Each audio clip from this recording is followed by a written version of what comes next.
एक चिन्ह, एक पक्ष, दोन दावे, दोन गट आणि 4 वर्षापासून सुरू असलेला महाराष्ट्राच्या राजकारणातील सर्वात मोठा संघर्ष. कल्पना करा, एका बाजूला उद्धव ठाकरे, हातामध्ये शिवसेनेची जुनी राजकीय ओळख वाचवण्याची लढाई. दुसऱ्या बाजूला एकनाथ शिंदे, ज्यांच्या गटाने 2022मध्ये सत्ता उलटवली आणि नंतर निवडणूक आयोगाकडून शिवसेना हे नाव आणि धनुष्यबाण हे चिन्ह आपल्या बाजूने मिळवलं. आणि आता या संपूर्ण संघर्षाची सर्वात मोठी फाईल देशाच्या सर्वोच्च न्यायालयासमोर आहे. प्रश्न फक्त एवढाच नाही की कोणते आमदार अपात्र ठरतील. प्रश्न त्याहून मोठा आहे, शिवसेना कोणाची? आणि त्याहून मोठा प्रश्न, धनुष्यबाण कोणाच्या हातामध्ये राहणार? कारण जर धनुष्यबाण बदलला तर फक्त एक निवडणूक चिन्ह बदलणार नाही, महाराष्ट्राच्या राजकारणातील एका मोठ्या अध्यायाची दिशा बदलू शकते. आणि म्हणूनच सर्वोच्च न्यायालयात झालेल्या युक्तिवादातील प्रत्येक शब्द, प्रत्येक उदाहरण आणि प्रत्येक न्यायालयीन निरीक्षण आता महत्त्वाचं ठरत आहे. पण या कथेमध्ये एक ट्विस्ट आहे. उद्धव ठाकरे यांच्या वकिलांनी सर्वोच्च न्यायालयाला थेट एक प्रश्न विचारलेला आहे. हा निर्णय पुन्हा निवडणूक आयोगाकडे का पाठवायचा? जर निवडणूक आयोगाचा निर्णयच चुकीचा असेल तर सर्वोच्च न्यायालयानेच अंतिम निर्णय का देऊ नये? आणि इथूनच सुरू होते खरी कायदेशीर थरारक कथा. पहिला अंक, 2022, महाराष्ट्राच्या राजकारणात भूकंप. जून 2022, महाराष्ट्रात राजकीय वातावरण तापलेलं. शिवसेनेचे अनेक आमदार एकनाथ शिंदे यांच्या नेतृत्वाखाली वेगळ्या भूमिकेमध्ये गेले. सरकार अल्पमतात आलं, सत्तेची समीकरणं बदलली आणि काही दिवसात महाराष्ट्राने पाहिलं, उद्धव ठाकरे यांच्या नेतृत्वाखालील सरकार कोसळलं. एकनाथ शिंदे मुख्यमंत्री झाले. पण सत्ता बदलणं हा या कथेतला फक्त पहिला अध्याय होता. खरा संघर्ष त्यानंतर सुरू झाला. कारण प्रश्न निर्माण झाला, शिवसेना नेमकी कोणाची? ज्यांच्याकडे आमदारांची संख्या जास्त आहे त्यांची, की ज्यांच्याकडे पक्षाची संघटनात्मक रचना आहे त्यांची, की ज्यांच्याकडे शिवसेनेची जुनी ओळख आहे त्यांची? आणि मग या प्रश्नाचं उत्तर शोधण्यासाठी प्रकरण पोहोचलं निवडणूक आयोगाकडे. यामध्ये दुसरा अंक येतो, धनुष्यबाण गोठतो. निवडणूक आयोगासमोर दोन्ही गटांनी पक्षावर दावा केला आणि त्याच काळात अंधेरी पूर्व विधानसभा पोटनिवडणुकीचा प्रश्न समोर आला. एकाच पक्षाच्या नावावर आणि एकाच चिन्हावर 2 गट दावा करत होते. मग निवडणूक आयोगाने अंतरिम निर्णय घेतला. धनुष्यबाण गोठवण्यात आला. दोन्ही गटांना वेगवेगळी नावं आणि चिन्ह देण्यात आली. उद्धव ठाकरे गटाला मिळाली मशाल आणि एकनाथ शिंदे गटाला मिळाली ढाल आणि तलवार. पण हा फक्त तात्पुरता टप्पा होता, कारण खरी लढाई अजून बाकी होती. तिसरा निर्णय, निवडणूक आयोगाचा अंतिम निर्णय. यानंतर निवडणूक आयोगासमोर पक्षाच्या मालकीचा प्रश्न आला आणि आयोगाने उपलब्ध निकषांच्या आधारे निर्णय दिला. शिवसेना हे नाव आणि धनुष्यबाण हे चिन्ह एकनाथ शिंदे यांच्या गटाकडे राहिलं. उद्धव ठाकरे गटाला नवीन राजकीय ओळख घेऊन पुढे जावं लागलं. पण उद्धव ठाकरे गटाने हा निर्णय ॲक्सेप्ट केला नाही आणि मग कायदेशीर लढाई पुढे सरकली सुप्रीम कोर्टामध्ये. चौथा अंक, आता सर्वोच्च न्यायालयात काय चाललेलं आहे? इथे 2 मोठे प्रश्न आहेत. पहिला, विधानसभा अध्यक्षांनी आमदारांच्या अपात्रतेबाबत दिलेला निर्णय. आणि दुसरा, निवडणूक आयोगाने शिवसेना आणि धनुष्यबाणाबाबत दिलेला निर्णय. उद्धव ठाकरे गटाच्या वतीने कपिल सिब्बल आणि देवदत्त कामत यांनी विविध मुद्दे सर्वोच्च न्यायालयासमोर मांडले. आणि आता एक महत्त्वाचा प्रश्न समोर आलेला आहे. जर सर्वोच्च न्यायालयाला विधानसभा अध्यक्षांचा निर्णय चुकीचा वाटला तर कोर्ट फक्त निर्णय चुकीचा आहे असं सांगणार, की कोर्ट स्वतःच आमदारांच्या अपात्रतेबाबत पुढचा निर्णय घेऊ शकणार? हा प्रश्न अजून पूर्णपणे सुटलेला नाही. आणि याच धर्तीवर उद्धव ठाकरे गटाने निवडणूक आयोगाबाबत ही प्रश्न उपस्थित केलेला आहे. आता देवदत्त कामत यांच्या युक्तिवादाचा एक महत्त्वाचा भाग असा होता, निवडणूक आयोगाने या प्रकरणामध्ये अर्धन्यायिक अधिकारांचा वापर केला. म्हणजेच आयोग फक्त प्रशासकीय काम करणारी संस्था नव्हती, ती एक प्रकारची ट्रिब्युनल सारखी भूमिका बजावत होती. मग प्रश्न असा, जर सर्वोच्च न्यायालयाला वाटलं की निवडणूक आयोगाचा निर्णय कायदेशीरदृष्ट्या चुकीचा आहे, तर प्रकरण पुन्हा निवडणूक आयोगाकडे पाठवणं आवश्यक आहे का? की सर्वोच्च न्यायालय स्वतःच अंतिम निर्णय देऊ शकतं? आणि याच ठिकाणी उद्धव ठाकरे गटाने एक महत्त्वाचा न्यायालयीन दाखला समोर ठेवला आणि पुढचा अंक सुरू होतो. 1977चा जुना दाखला. न्यायालयात उल्लेख झाला एका जुन्या प्रकरणाचा. All party hill leaders conference Shillong विरुद्ध कॅप्टन W.A. संगमा. 1977मधील हा न्यायालयीन दाखला. या प्रकरणाचा संदर्भ देताना मांडण्यात आलेला मुद्दा असा: राजकीय पक्षाच्या छोट्या गटाने एखादा निर्णय घेतला म्हणून संपूर्ण राजकीय पक्षाची ओळख त्या गटाकडे आपोआप जाऊ शकत नाही. म्हणजेच एक छोटा गट वेगळा झाला म्हणून संपूर्ण पक्षच त्या गटाचा झाला असं सरळ म्हणता येत नाही. आणि याच ठिकाणी उद्धव ठाकरे गटाचा युक्तिवाद महत्त्वाचा ठरतो. कारण त्यांचा प्रश्न असा: जर एखाद्या पक्षात मोठी राजकीय फूट पडली तर केवळ विधिमंडळातील संख्याबळावरून संपूर्ण पक्ष आणि त्यांचं चिन्ह एका गटाला देणं कितपत योग्य आहे? इथे एक शब्द पुन्हा समोर येतो: मेजॉरिटी, बहुमत. पण बहुमत म्हणजे नेमकं काय? आमदाराचं बहुमत, संघटनेचं बहुमत, पक्षाच्या पदाधिकाऱ्यांचं बहुमत, की निवडणुकीत मिळालेलं जनसमर्थन? आणि जर हे सगळे निकाष एकमेकांशी जुळत नसतील तर मग पक्ष कोणाचा? याच प्रश्नावर संपूर्ण कायदेशीर लढाईचा मोठा भाग उभा आहे. पुढचा अंक: फक्त आमदार मोजून पक्ष ठरवायचा? उद्धव ठाकरे गटाच्या वकिलांचा महत्त्वाचा युक्तिवाद असा आहे की केवळ विधिमंडळ पक्षातील संख्याबळावरून राजकीय पक्षाची मालकी ठरवली तर त्याचे दूरगामी परिणाम होऊ शकतात. जस्ट इमॅजिन, एखाद्या छोट्या प्रादेशिक पक्षाचे 5 आमदार आहेत. त्यापैकी 3 आमदार एका रात्रीमध्ये दुसऱ्या गटात गेले तर फक्त 3 आमदार बहुमतामध्ये आहेत म्हणून संपूर्ण पक्षाची ओळख, पक्षाचं नाव आणि निवडणूक चिन्ह त्यांच्याकडे जावं का? हा प्रश्न न्यायालयासमोर ठेवण्यात आला. कारण भारतात असे अनेक छोटे प्रादेशिक पक्ष आहेत ज्यांच्याकडे काही मोजकेच आमदार असतात. जर फक्त विधिमंडळातील बहुमत हा निकष ठरला तर उद्या कोणत्याही पक्षाच्या 3 आमदारांना वेगळं करून संपूर्ण पक्ष ताब्यात घेण्याचा मार्ग मोकळा होईल का? हा प्रश्न साधा वाटतो, परंतु त्याचे परिणाम खूप मोठे असू शकतात. आणि पुढचा अंक: जनतेची मतं कोणाची? आता आणखी एक ट्विस्ट. निवडणूक आयोगाच्या निर्णयात आमदारांना मिळालेल्या मतांचाही विचार करण्यात आला होता. ज्या गटाकडे अधिक आमदार होते त्या आमदारांना मिळालेली मतं एकत्रित केली गेली आणि त्यावरून कोणत्या गटाला अधिक जनसमर्थन आहे याचा अंदाज घेण्यात आला. पण उद्धव ठाकरे गटाचा प्रश्न: ही मतं फक्त शिवसेनेची होती का? कारण शिवसेना आणि भाजपने अनेक निवडणुका युतीमध्ये लढवल्या.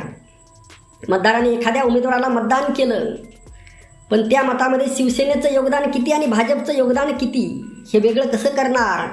आणि जर वेगळं करता येत नसेल तर त्या मतांच्या आधारे महाराष्ट्रातील जनतेचा कौल कोणाच्या बाजूने आहे हे ठामपणे कसं सांगता येईल? हा देखील उद्धव ठाकरे गटाच्या युक्तिवादातील एक महत्त्वाचा भाग आहे. पुढचा अंक: इलेक्शन कमिशन पुन्हा. आता कथा पुन्हा त्या मुख्य प्रश्नाकडे येते. समजा सर्वोच्च न्यायालयाला वाटलं की निवडणूक आयोगाच्या निर्णयात काही गंभीर कायदेशीर त्रुटी आहेत. मग काय? प्रकरण पुन्हा निवडणूक आयोगाकडे की थेट सर्वोच्च न्यायालयाचा निर्णय? उद्धव ठाकरे गटाचा आग्रह स्पष्ट आहे: प्रकरण पुन्हा आयोगाकडे पाठवू नका, सर्वोच्च न्यायालयानेच निर्णय द्यावा. कारण त्यांच्या मते 4 वर्षांच्या काळात राजकीय परिस्थिती खूप बदललेली आहे. नवीन निवडणुका झाल्या, नवीन सरकार आलं, नवीन राजकीय समीकरण तयार झाली आणि त्यामुळे प्रकरण पुन्हा निवडणूक आयोगाकडे गेलं तर पुन्हा नवी प्रक्रिया, पुन्हा नवे युक्तिवाद, पुन्हा नवा निर्णय आणि पुन्हा न्यायालयीन आव्हान. म्हणूनच ते म्हणतात अंतिम निर्णय सुप्रीम कोर्टानेच द्यावा. पण आता खरी परीक्षा शिंदे गटाची आहे. आता कथा एका निर्णायक टप्प्यावर आलेली आहे. उद्धव ठाकरे गटाचे युक्तिवाद झाले. आता एकनाथ शिंदे गटाची बाजू समोर येणार आहे आणि इथे परिस्थिती अत्यंत रंजक आहे. कारण शिंदे गटालाही आपली बाजू मजबूतपणे सिद्ध करावी लागणार आहे. त्यांच्यासमोर फक्त एक प्रश्न नाही, त्यांना उत्तर द्यावं लागणार आहे. विधिमंडळातील बहुमताला इतकं महत्त्व का द्यावं? पक्षाची संघटना काय सांगते? निवडणुकीतील जनमताचा अर्थ काय, निवडणूक आयोगाचा निर्णय कायदेशीरदृष्ट्या योग्य का आहे, आणि सर्वात महत्त्वाचं, धनुष्यबाण आणि शिवसेना हे नाव त्यांच्या गटाकडेच का राहायला हवं, आणि धनुष्यबाणाचा अंतिम सामना. इथे आपण थोडं थांबूया. कल्पना करा, एका बाजूला उद्धव ठाकरे गट, त्यांचा दावा की पक्ष आम्ही आहोत. दुसऱ्या बाजूला एकनाथ शिंदे गट, त्यांचा दावा बहुमत आमच्याकडे होतं, निवडणूक आयोगाने आम्हाला मान्यता दिली. आणि मधोमध सुप्रीम कोर्ट. समोर फाईलमध्ये शेकडो कागदपत्र, जुन्या निवडणुकांचे निकाल, पक्षाची संघटनात्मक रचना, आमदाराची संख्या, मतांची आकडेवारी, निवडणूक आयोगाचा निर्णय, विधानसभा अध्यक्षांचा निर्णय आणि त्यावर आधारित अनेक जुने सर्वोच्च न्यायालयीन दाखले. आणि या सगळ्यांच्या केंद्रस्थानी एकच प्रतीक, धनुष्यबाण. या सुनावणी दरम्यान काही जुन्या न्यायालयीन दाखल्याचा संदर्भ देण्यात आला, काही निरीक्षणावर न्यायालयीन प्रश्न विचारले, काही युक्तिवाद काळजीपूर्वक ऐकले, काही ठिकाणी न्यायमूर्तींच्या प्रतिक्रियाही दिसल्या. पण इथे एक गोष्ट अत्यंत महत्त्वाची आहे.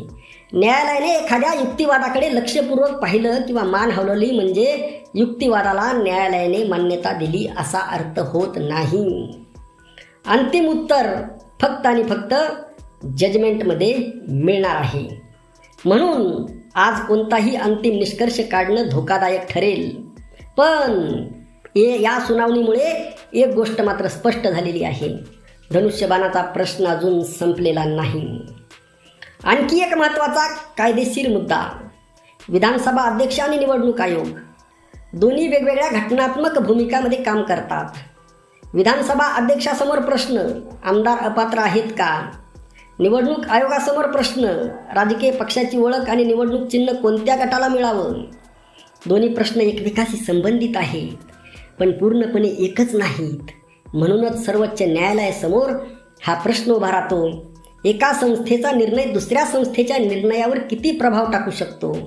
आणि जर एका संस्थेचा निर्णय दुसऱ्या संस्थेच्या निर्णयाशी विसंगत असेल तर न्यायालयाने काय करावं?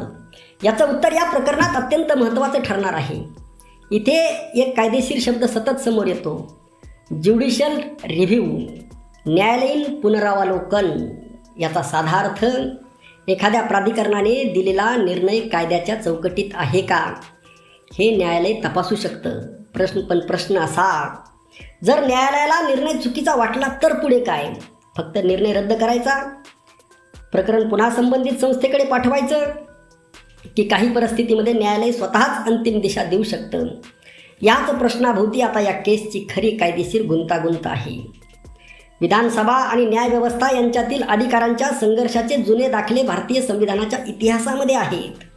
कारण विधानसभा ही केवळ एक कार्यालयीन संस्था नाही, तिला स्वतःचे विशेष अधिकार आहेत, तिची स्वतःची प्रक्रिया आहे, आणि ज्यामुळे न्यायालयही अनेकदा विधिमंडळाच्या अंतर्गत कामकाजामध्ये हस्तक्षेप करताना सावध राहतात. पण दुसऱ्या बाजूला घटनात्मक मर्यादा ओलांडल्या गेल्या तर न्यायालयीन पुनरावलोकनाचा दरवाजा उघडा पडतो. म्हणूनच स्पीकरच्या निर्णयाबाबतचा प्रश्न अत्यंत संवेदनशील आहे. पण निवडणूक आयोग वेगळा आहे, आणि इथंच उद्धव ठाकरे गटाला एक महत्त्वाचा मुद्दा सापडतो. विधानसभा अध्यक्ष आणि निवडणूक आयोग यांची घटनात्मक भूमिका एकसारखी नाही. निवडणूक आयोग हे संसद किंवा विधानसभा नाही, त्यामुळे आयोगाच्या निर्णयाचं न्यायालयीन पुनरावलोकन कोणत्या मर्यादेत होऊ शकतं. आणि जर न्यायालयाला वाटलं की आयोगाने कायदेशीर कसोटीच्या चुकीच्या पद्धतीने लागू केल्या तर न्यायालय किती पुढे जाऊ शकतं, हाच खरा प्रश्न आहे. आता शिंदे गटाची चाल. आता समजा उद्धव ठाकरे गटाने आपली सर्वात मजबूत कार्ड्स टेबलावर ठेवली. जुने न्यायालयीन दाखले, बहुमताचा प्रश्न, संघटनात्मक बहुमत, युतीतील मतांचं गणित, निवडणूक आयोगाच्या निर्णयातील कथित त्रुटी आणि थेट सर्वोच्च न्यायालयाने निर्णय द्यावा हा आग्रह. तर आता शिंदे गटाचं काय करणार, हीच या कथेतील पुढची उत्कंठा आहे. कारण कोर्टरूममध्ये आता केवळ बचाव करायचा नाही, तर उद्धव ठाकरे गटाच्या प्रत्येक युक्तिवादाला उत्तर द्यावं लागणार आहे, आणि तेही कायद्याच्या चौकटीमध्ये. खरी लढाई फक्त दोन नेत्यांची नाही. या सगळ्या प्रकरणाकडे फक्त उद्धव ठाकरे विरुद्ध एकनाथ शिंदे अशी राजकीय लढाई म्हणून पाहिलं तर कदाचित आपण या केसचा सर्वात महत्त्वाचा भाग गमावून बसू. कारण हा प्रश्न त्यापेक्षा मोठा आहे. आज शिवसेना, उद्या दुसरा पक्ष, परवा एखादा छोटा प्रादेशिक पक्ष जर एखाद्या पक्षातील आमदाराचं बहुमत वेगळ्या गटाकडे गेलं तर पक्ष आणि पक्षाचं नाव कोणाचं, चिन्ह कोणाचं, संघटना कोणाची, मतदारांनी दिलेला मतांचा अर्थ कसा लावायचा आणि पक्षफुटीनंतर राजकीय पक्षाची खरी ओळख कशी ठरवायची, या प्रश्नांचं उत्तर भविष्यातील अनेक राजकीय संघर्षासाठी दिशादर्शक ठरू शकतं. आणि आता सर्वात मोठा प्रश्न, आता कल्पना करा सर्व युक्तिवाद संपले, दोन्ही बाजूंचे वकील कोर्टातून बाहेर पडले, कॅमेरे कोर्टाच्या दाराबाहेर उभे आहेत, पत्रकार वाट पाहत आहेत, राजकीय पक्ष वाट पाहत आहेत, महाराष्ट्र वाट पाहत आहे. आणि मग सर्वोच्च न्यायालयाचा निर्णय येतो. तो निर्णय 3 पैकी कोणताही एक मार्ग दाखवू शकतो. 1. निवडणूक आयोगाचा निर्णय कायम राहू शकतो. 2. निवडणूक आयोगाचा निर्णय बदलला जाऊ शकतो. किंवा 3. प्रकरणाबाबत काही भाग पुन्हा संबंधित घटनात्मक संस्थेकडे जाऊ शकतो. आज यापैकी कोणताही निष्कर्ष निश्चितपणे सांगता येत नाही, पण या 3 शक्यतामध्ये एक गोष्ट समान आहे. धनुष्यबाणाचा प्रश्न महाराष्ट्राच्या राजकारणावर मोठा परिणाम करू शकतो. शेवटचा अंक, धनुष्यबाण कुणाच्या हातात. आणि आता कॅमेरा हळूहळू मागे जातो. एक मोठं न्यायालय, त्याच्या आत सुरू असलेली सुनावणी, एका बाजूला उद्धव ठाकरे गटाचे वकील, दुसऱ्या बाजूला एकनाथ शिंदे गटाचे वकील, आणि कोर्टाच्या नोंदीमध्ये पुन्हा येणारे शब्द party, majority, election commission, speaker, judicial review, symbol. आणि या सगळ्यांच्यामध्ये एक प्रश्न, धनुष्यबाण कुणाचा. हा प्रश्न फक्त एका निवडणूक चिन्हाचा नाही, हा प्रश्न आहे राजकीय पक्षाची खरी ओळख कोण ठरवणार. आमदार, संघटना, मतदार, निवडणूक आयोग, विधानसभा अध्यक्ष की अखेरीस सुप्रीम कोर्ट. उद्धव ठाकरे गट म्हणतो फक्त आमदारांचं बहुमत म्हणजे संपूर्ण पक्ष नाही. शिंदे गट म्हणेल आमच्याकडे संख्याबळ, निवडणूक आयोगाचा निर्णय आणि जनादेश आहे. आणि आता दोन्ही बाजूंचे युक्तिवाद सुप्रीम कोर्टासमोर असतील.